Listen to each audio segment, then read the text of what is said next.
lakini pia ni wanasihi waislamu wasidanganywe na mafundisho ya kibid'a kwenye suala hili la Lailatul Qadr, kwa sababu wazushi nao wametia mkono kwenye jambo hili, wamepotosha kwelikweli na propaganda.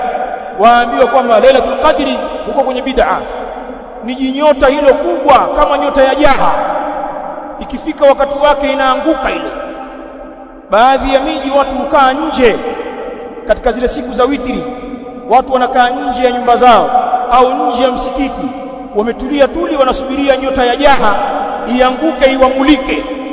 Haya si mafundisho ya sunna, wala haijathubutu maneno kama haya an ulamai sunna.